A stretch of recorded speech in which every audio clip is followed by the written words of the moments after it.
Kamal and the glowworm. On summer evenings, Kamal and his family used to eat their evening meals in the garden.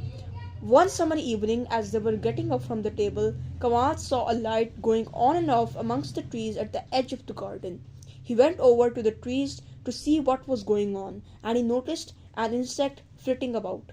But this insect was very different from those he was used to seeing in the daytime. It was giving off light as it flew. The insect stopped flying for a moment and came up to Kamal.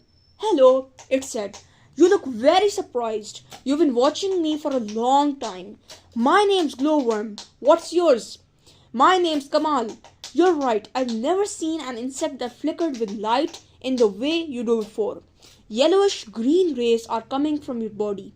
I remembered that once when I touched a light bulb, it burned my hand. Doesn't having this light coming from your body hurt you?" The glowworm nodded. "You're right, Kamal, when you say the lamps are really very hot while giving off light.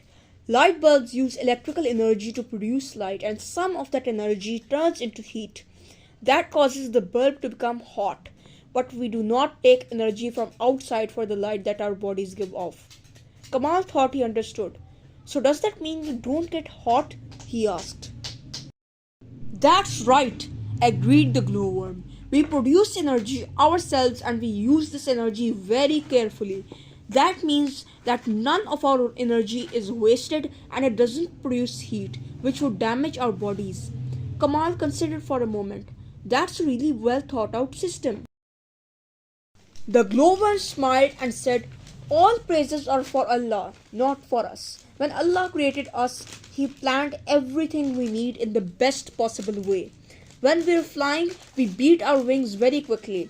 Of course, that's a job which needs a lot of energy, but because our light doesn't use up much of our energy, we have no problem with it." Kamal had something else he wanted to ask. "What do you use the light you give off for?" His friend explained, "We use it both to pass messages amongst ourselves and to defend ourselves.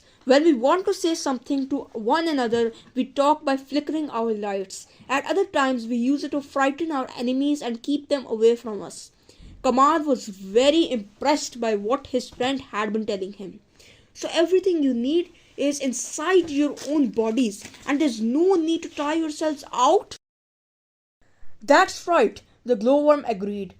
"Despite all their best efforts, scientists have been unable to develop a system quite like ours.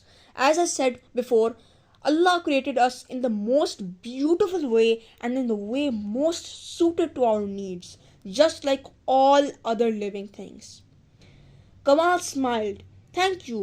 What you have told me is very interesting. I now realize what the verse I read yesterday means. Is he who creates like him who does not create? So will you not pay heed?" Surah An-Nahl, verse number 17. When you think of all the living things Allah created and ourselves, there are plenty of examples to take heed of. Yes, Kamal, every living thing is a proof of the superior creative art of Allah. Now, whenever you look at anything, you will be able to see this. Now, I should go, but don't forget what we have been talking about. Kamal waved his friend goodbye. "It was nice to have met you. Hope to see you again." On the way to home, reflecting on the amazing signs of creation in the glowworm, Kamal was eager to tell his family about his conversation with his little friend.